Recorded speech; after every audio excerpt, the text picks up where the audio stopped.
So anyway, so in all seriousness, I will sing this song.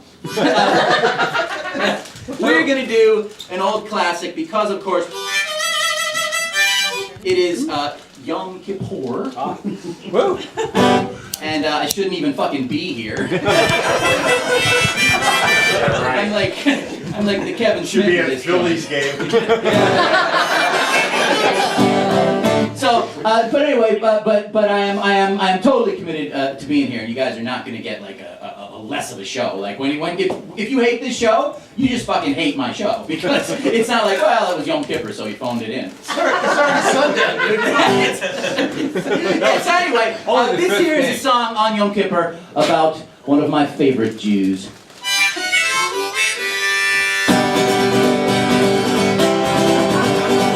Cold and wet and rainy day in old Jerusalem. See a crowd of following all groping for his hand. He made eye contact, now wouldn't it be my luck? He said, you touched my forehead, and he asked for $50. What choices did I have in front of such a throng? Some voices in the back was asking, what's going on? I forgot Butch is here, this is gonna be fun. An apostle from the left into my face, a big goat, telling me they'd be on their way as soon as I left the door. Well, I had misgivings as he reached into his pocket. If he needed cash so badly, why didn't he take that ring and hock? I handed him half a C-note, he stashed it in his robe and he walked away, telling me I'd get it back with interest on a judgment day. And now Jesus owes me 55. I lent it to him in good faith.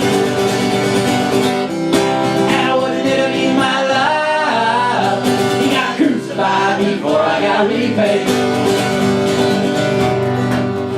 Well, I avoided a pile of camel dung and stepped back in the shop, knowing I was gonna catch hell from a pop. He said, son, you can't afford that, you don't work hard 6 days a week, so you can give tzedakah to that long-haired hippie freak. But that was years before I ever saw that boy again. We was at the temple, he's coming out, I was going in. As he mentioned 50 that he owed, when suddenly and somehow a Doric con when my head got bowed. Well, I said, Christ, you got a temper, control it if you can. He apologized and said that he guessed it from his old man. He said, you got your money, boy, you can count on me. As a matter of fact, tonight I got a gig in Galilee. Everybody say, Jesus, oh, the big I lent it to him in good faith. And wouldn't it be my love? He got crucified before I got repaid.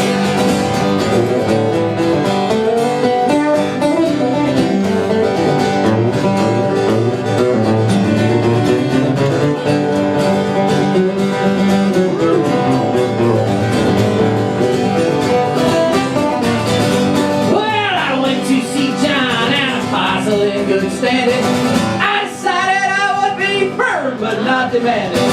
He said he sympathized but couldn't help me at all. As a matter of fact, he's on his way out the door to borrow from Peter to pay Paul. Well, I went to see Mary and to ask about my wife. You know, she thought her son was God. She said maybe if I sacrificed a young ram, there's an outside chance that I might see my fitted clams. Cold Pesach, there's a rapping at my door. Some Romans wearing the breastplates, they want to know what them zealots are. I offer them some matzah and that's what's in it for me. 25 pieces of silver, that ain't half of what I need. You know what? Jesus, oh, baby, I lent it to him in good faith. And wouldn't it be my love? He got crucified before I got repaid. Well, that was all so long ago and in another land. I'm giving up all hope of ever seeing my cash again. And when I went to see Pontius Pilate, he couldn't help me a bit. He said, better he should owe you, boy, than to cheat you out of it. Well, I went to the hill that day and yelled up at the cross, we're about 9%. Where's my money, hoss? He said he had half of it. Back on in the room, I Who's Forsaken Who? Nice, well, now I'm old and gray, ready to meet my reward. And I just said one thing, that boy better be the Lord. 'Cause if I get up there and he ain't at God's right hand, I know that I was cheated by an ordinary Semitic man. Last time I wrote Jesus on the bed, I landed to him in good faith. And I wouldn't let him be my life. He got crucified before I got, he got crucified before I got, he got crucified before I got repaid.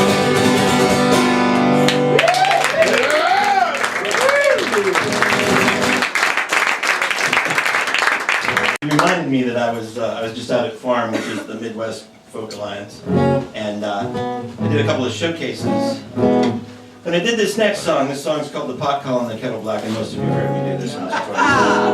And so the room that I did it in, it was a song circle, and everyone was very serious. It was like we play the songs and everyone like. And the next person would play it's just a song about my mom died.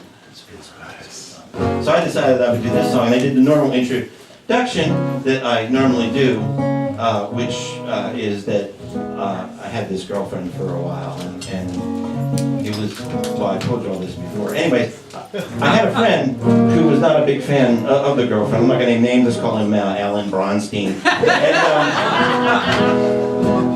But then after we split up and I moved in with the aforementioned Mr. Bronstein, he was telling me I'd still hang out with once in a while I'd hang out with the ex-girlfriend because sex with the ex is never having to say you're sorry. Anyways, and am I the guy that went over the line? I don't think so. Okay. Unless your ex is 6. That's the second set. Okay, so anyways, but then I noticed, like I told you all this before, that his ex-girlfriend was hanging around. It was different. A lot. Oh, there we go. Totally different. Well, that's true. My ex-girlfriend never covered the rent. But anyway. So then I wrote this. So I wrote this song about that situation. With checks sent her by her ex-boyfriend. I didn't realize she was paying it forward. Anyways, so I tell this story and I start this song, and the of the furrowed brow didn't laugh at all. Oh no! And if you don't think that this song is funny, then the song's a little bit misogynistic. And so the longer I played this song, the more I realized the less that they were liking it. And I was really digging the fact. I was just soaking up the hate. It was really, and for a second, I was like, now I know what it feels like to be Brodsky. I'm gonna leave me, and I'm gonna eat it right up. Because I know it's a good song, god damn it. That's right. If you can't get it, that's your fucking problem, not mine. That's again,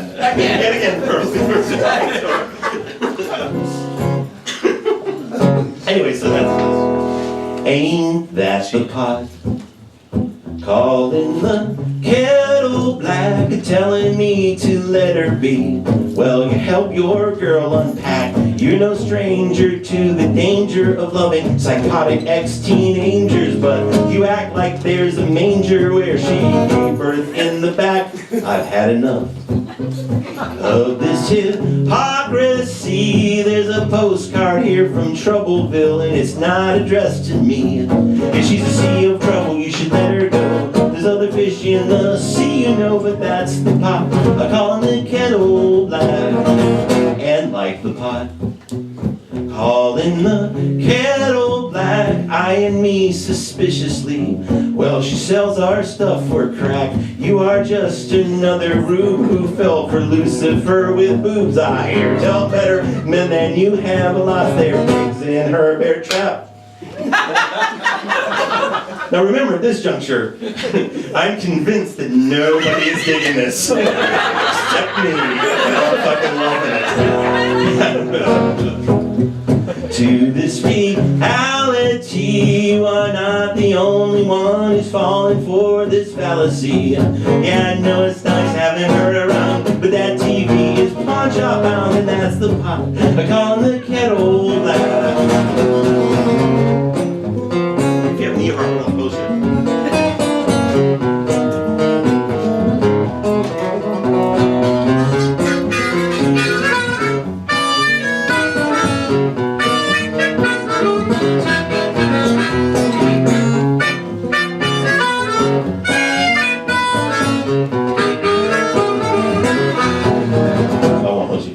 Dave Brockie, right?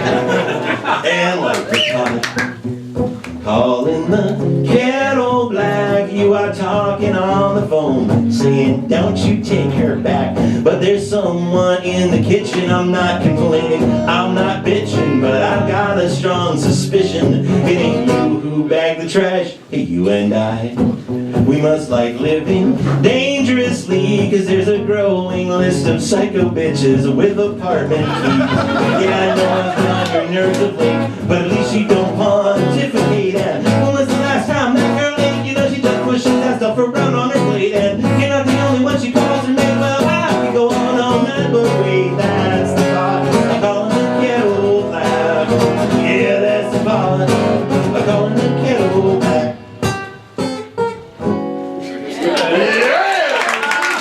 We're going to do something I've never done live and on stage and in public before. Oh. Keep your Not clothes bad. on. Keep your clothes on. He's done that. That is something I can accomplish. This is another story. Oh no. Right? We almost wheeled the whole piano out here. Does But- the keyboard light up to show you when It actually does.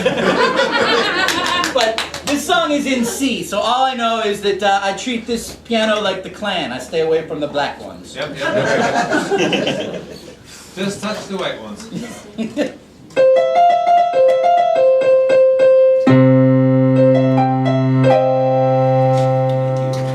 So anyway, this is the first song I ever wrote it on the piano. Wrote it. It's a musical term. It's Italian. Actually, Butch told me this. Butch told me this a million years ago. He told me that you know how I end every song with like that, right? What's that called? That is called in Italian. If you were to write the music at the end, it's called a big retard. Yes. And I was like, yes. Alright, so speaking of big retard, we're gonna try this. So first then I gotta do this over here.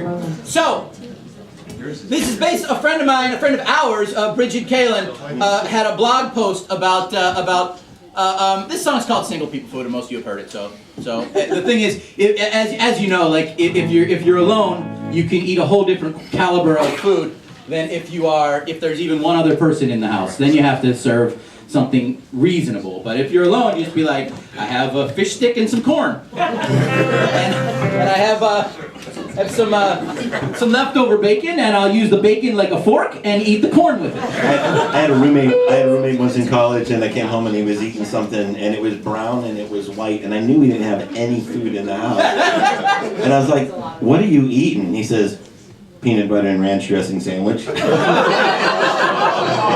kind of good, right? He said his favorite thing was a baked potato with peanut butter and blue cheese dressing. He says, but you got to eat it fast because if you smell it, you'll throw up. How many other things? So this song is called Single People Food, and it's in the key of C, and we're gonna do this.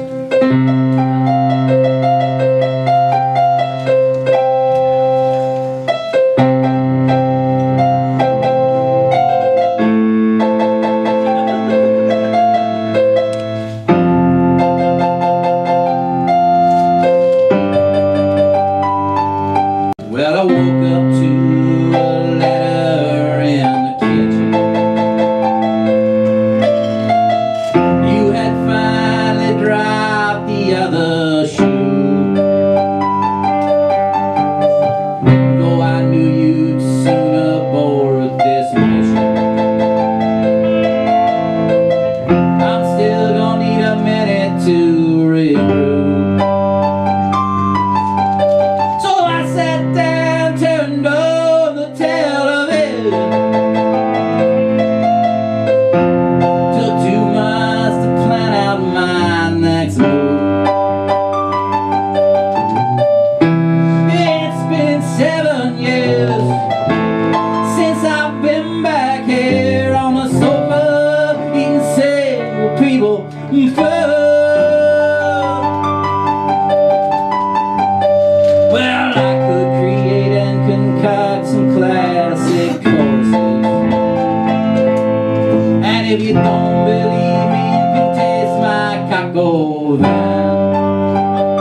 It's kind of cool. Some of you before, but some of you here I know are musicians, and we're all going to be playing later tonight, so I'll give you a little advice. The secret to playing with Adam is the same secret as dancing with Adam. Let him lead, ignore the music. It works, trust me. You said that before. I have said that before. Alright, this is a song I wrote.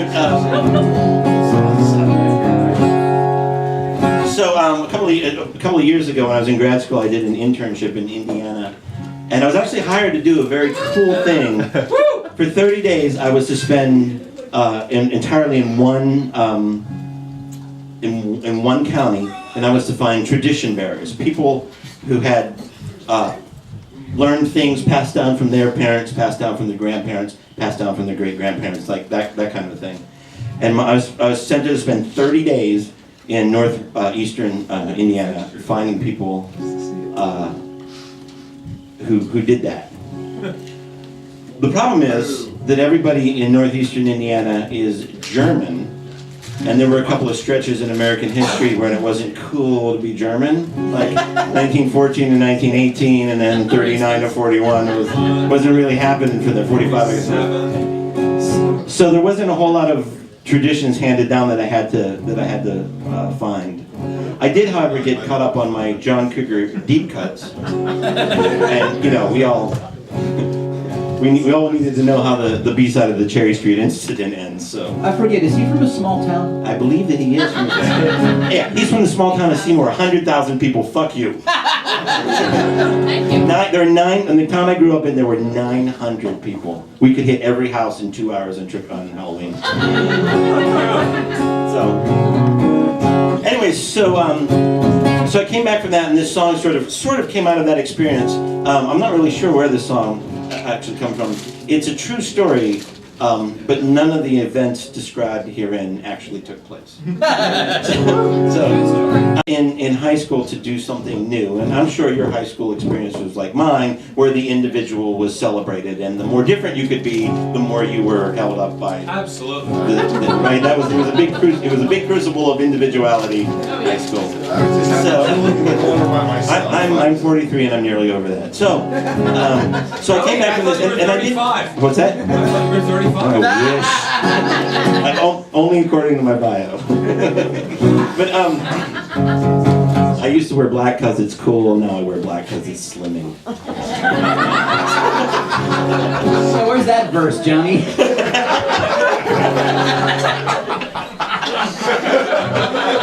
You'll never see bright colors on my back because I've had 3 heart attacks. My arteries are filled with plaque. I can write that song. Is Rick Rubin here? So anyway, this song didn't have a title for like ever, and then I met this guy. So this song is essentially about the first 2 kids to discover heavy metal in Indiana, and I have this friend down in Chattanooga named Travis Kilgore, and Travis Kilgore is larger than life in every way imaginable. He's 6'5", 6'6", 350 pounds. He's a vegetarian. He's completely bald except for 2 bright red Chester A. Arthur mutton chops that burst out of the side of his face. And he says things like, he'll say things like, this is actually an actual quote. He comes up to me one night at this open mic that we always go to, and he goes, "You need me to be your personal John the Baptist." I'm like, "What?"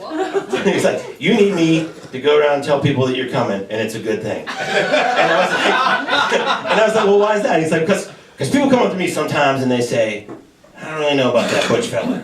And I say, no, Butch is all right. I understand him. I speak Yankee. That's a true story. Anyway, so for a while I was calling this song as a joke.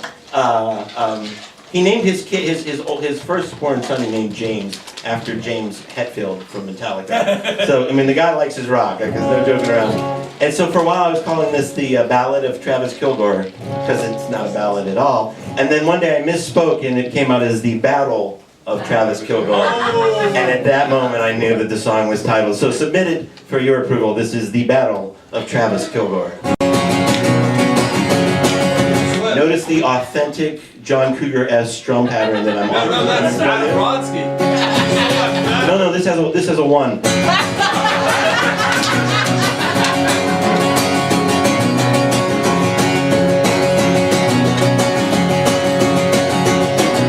Steve flashed me the devil horns. It was something I'd not seen before. This was 1984 in the Holly High School hall. And we had been the kings of cool at Juniata Middle School, but we were with the big kids who had us feeling small.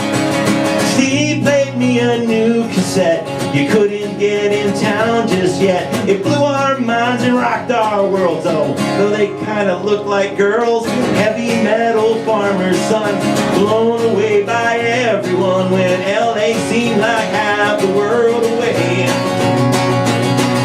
Cut our jeans up, headbands on, things our parents frowned upon, and on and on and on the music played.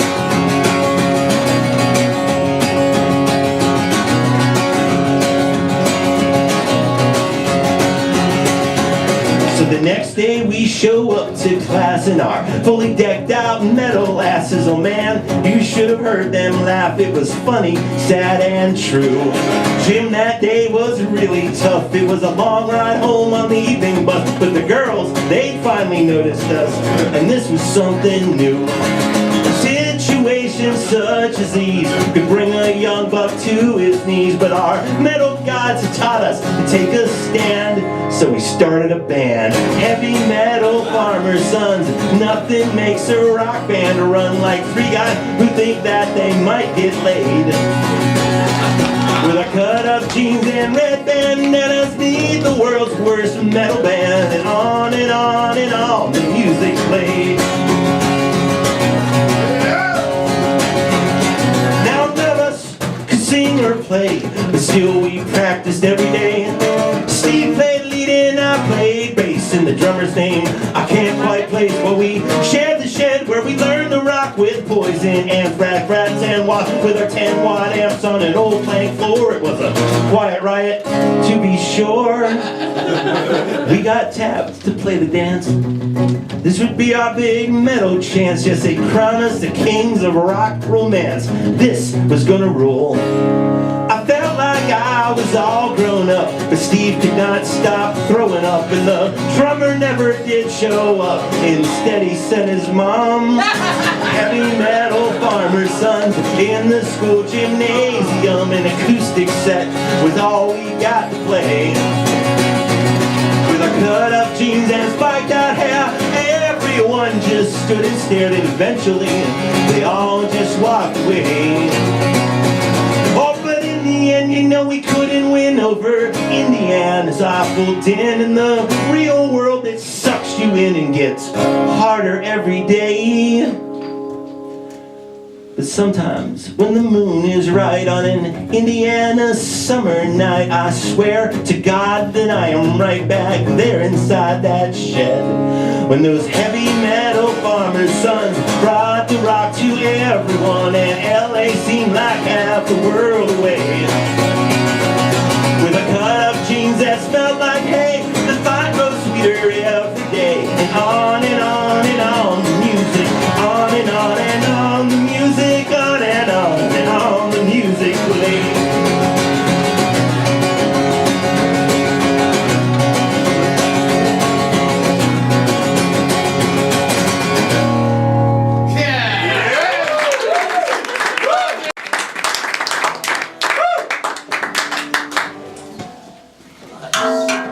So, sometimes you write a song, and you think to yourself, you know, it's a song, it's fine, whatever. And you start to play it, and then people go kind of apeshit for it, and you're like, yeah, well, I'm kind of a genius, I knew it was awesome all along.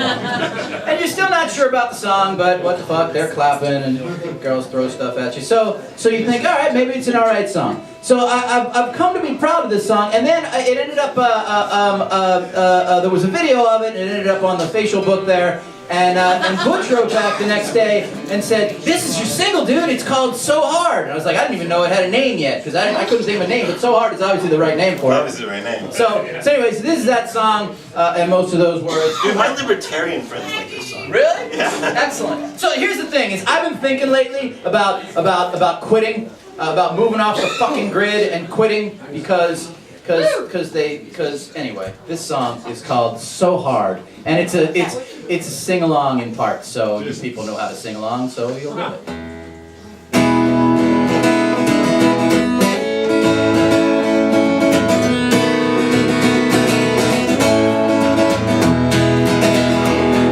Once I put $1 in a politician's hand, but a super PAC wrote a super check for 700 grand, stapled to a bill that asked to frack up on my land. When he voted it to law, he said, I hope you understand. Oh, I understand all too well. You bought into the system and the system's bought to hell. Bribery is legal and democracy is dead. I wanna kick you in the dick so hard your balls pop out your head. I wanna kick you in the dick so hard your balls pop out your head. If you entered other remedies, all impotent or dead, you'll be okay, your job comes with terrific major med. I wanna kick you in the dick so hard your balls pop out your head. Well, when things get bad, we rally and we go out to the polls and re-elect them pricks we voted out 2 years ago. 2 years later, nothing's changed again. We feel the panic. Swap the blue chairs with the red ones on the deck of the Titanic. Yeah, the system is a shell game. It's a motherfucking joke. We sold our goddamn country for some cell phones and Diet Coke.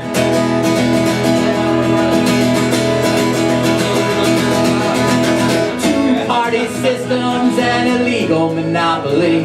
Yeah, it's lipstick on that fascist pig we call democracy. Now you may say, hey Adam, not every one of them's all that bad, cause this one time your elected guy shook hands with dear old dad, but he flew away on a private jet that day out of state he ate. The people who had paid him $1,500 a plate. He's gotta raise $10,000 for every week that he's in office. And even if you had 10 dads, they couldn't fill his coffers. Running costs the money and the money access grants. But I know this little equalizer in the middle of his pants. Oh, I understand all too well.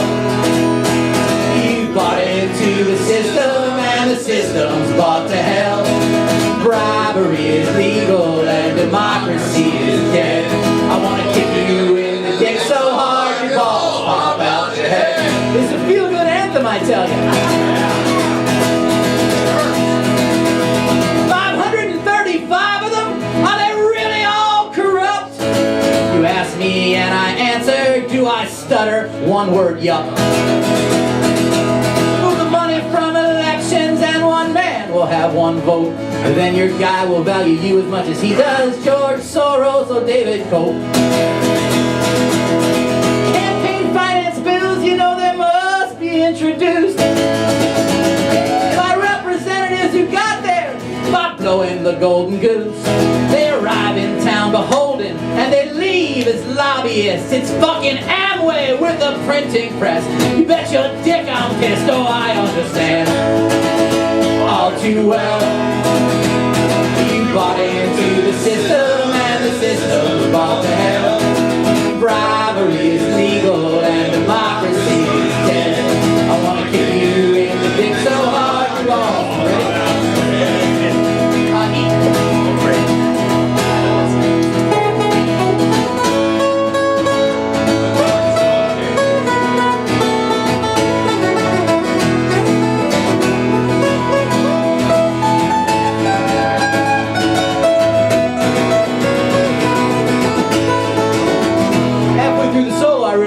Setting up for the next song. I thought, the way he was making moves over there, I thought he had something in mind. I did, it wasn't playing on this one. Congratulations, you're part of the movement now. Since the dawn of recorded history, there's always been two classes. And you know that old adage about life being a crap sandwich. So when I look for more equality, from the cream down to the dregs. I often find it dangling between them pasty legs. Now you may say, hey Adam, it's the 21st century, and ain't this here song that you wrote just a pain to equality? And yeah, I guess I do suppose there's a few whose peni don't deserve a punt, but in that special case they ought to brace for an instep to their I understand. All too well, you bought into the system and the system bought to hell. Bribery is legal and democracy is dead. I want to kick you in the dick so hard you fall. Now what I'm talking about here is actually, I'm talking about more than a folk song sing-along. I'm really talking about an Alice's Restaurant Massacre type movement. Because as you know, if one of you kicks your guy in the nuts, they'll haul you off to jail. If two of you do it, they'll haul you both off to jail, but they'll put you on CNN. But if every time we see those fuckers in the street or at a restaurant, they know they stand a decent chance of getting kicked in the jimmy, perhaps they might change their ways, because I don't see another way around it. Everybody, I understand. All too well. You bought into the system and the system's bought to hell. Bribery is legal and democracy is dead. I want to kick you in the dick so hard your balls pop out your head.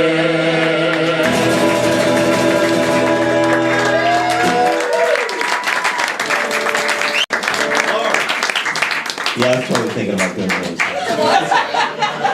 I saw movement out of my periphery. I figured we were a team and shit. You did all right for a key you're not supposed to be able to play in. Not supposed to be You got able like to 2 notes? 4. At 4. That was a really great song. As you were introducing it with the electric guitar up there, I thought you were going to play Make It Seem Like Midnight, and you really got my hopes up. It's gonna You be might enjoy the second set. There's a question in the audience. Oh, there's a question from a man I just told truth to power to. Would you sing that at my next Republican Club meeting? Dude, I will do it and write it off as a campaign finance donation. Just wear your protector. Remember, Mayor, you're part of the class.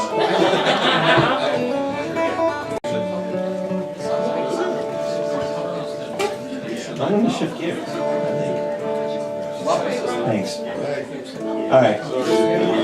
So, as a lot of you know, this is the day job I go around and I play the mountain dulcimer for folks at a lot of dulcimer clubs, and they like me even though I'm clearly in their eyes going to hell. So, I always introduce this next song as an old gospel tune. It's called "Stairway to Heaven."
So one of the things I learned in grad school was that the only difference between pop culture and folk culture is about 75 years. So my goal is that there's somewhere down in the future, somebody sitting around a campfire at the Philly Folk Festival, and Gene Shea will be there, his head alive in a jar, and him and Alan Greenspan, they're gonna live forever. And people will be like, "Hey, do that Stairway to Poker Face." Hey, Butch. Hey. Don't ever get a real job. I think we've pretty much made it clear I can't have one. It's just not in the cards. Oh, my stars.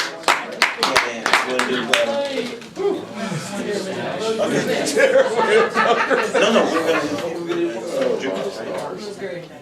you're called. No, you don't do no rocker though. Okay, I can tell you. All right. Yeah. Because I just remembered I wrote this. So here's sort of a new. We're gonna do this song, and then we're gonna take ourselves a little bit of a break, and then in the second set, like we got some tricks, like we got some things I'm working on, and so the second set could be the fucking awesomest thing you've ever seen, or not. I don't want to name names. Could be a treat. I don't want to name names, but Elvis Costello was said earlier. Elvis Costello I have an Elvis Costello CD in the car that I wrote the lyrics to this song on the back of. Here in G, of course. I love that. Gee, I heard that. So anyway, I would like to dedicate this song to the beautiful young ladies in this crowd who are from broken homes. Because if it wasn't for them, I would be very lonely. Between them and this guitar, I don't have to kill myself just yet. So here's a song I wrote that goes a little something like this. I probably sent you this. But Yeah, it's blues, right? it's it's got 3 chords in it. 3 chords. No, I'm sorry, there's 4 chords in it, so fuck you. You're a regular Joey Ramone here.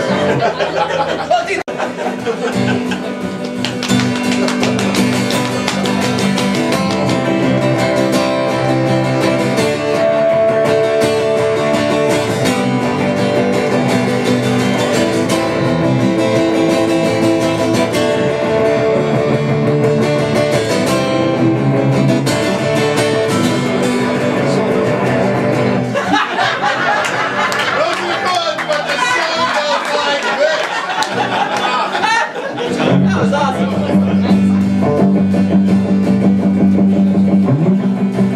Okay, I'm gonna rock out with my cock half out. It's cool that one. Latte like he likes it every morning before work. When he asks about her piercing, she says, yeah, of course they hurt. See her walking in November, I put docs and miniskirt. He offers her a ride, trying that to be 2 of her. At the red light, she hops on his lap and says to him, I wanna kiss you. Daddy issues. So he's thinking silver braids and jingle jangle when she walked. Always sounded kinda Christmassy, but didn't piss me off. Her dreadlocks smelled like sandalwood, her Honda smelled like weed, and I knew that she was wrong when she said I was what she need. Still I'm lying on a flip and fucking she's massaging my deep tissues. Ooh, daddy issues. Just the other night I was singing songs at this one venue that was not unlike this place, and up backstage I got a menu handed to me by a pretty girl with 2 full sleeve tattoos full of Torah quotes in Hebrew. They're Shemaz and all they knew. So I got myself a place to crash tonight if I don't make no miscues. Ooh, daddy issues. Show me your daddy.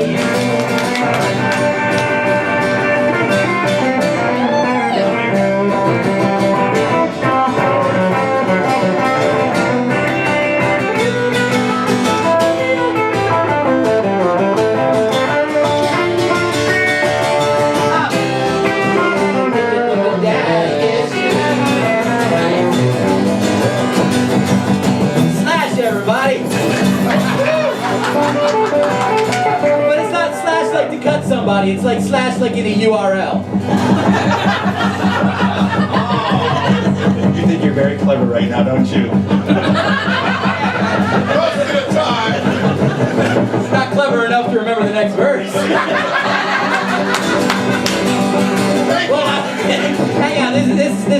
try to make it alright.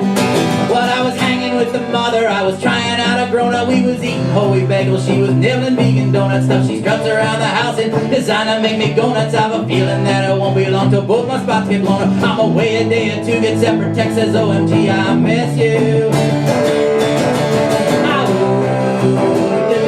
Daddy issues. Two minors. Well, if I ever saw that jerk, I'd probably punch him in the neck. Hold on. Well, if I ever saw that jerk, I'd probably punch him in the neck. Though I really ought to thank him if you think about it. Heck, had he stepped up to the plate and shown a little bit of fact, then your train would be on track and not this sexy little wreck. Your esteem would come inside yourself. You wouldn't need me to assist you. I would your daddy issues. You find her shopping in the aisle of misfit toys, and you find one that you kind of think is made for little boys. I'm not saying that you have to heed your better angel's voice. I'm just saying that there ain't no way to say it ain't a choice. I know they look all hard and shiny, but they're actually fragile as a tissue. Oh, daddy, oh, who's your daddy? Oh, daddy issues.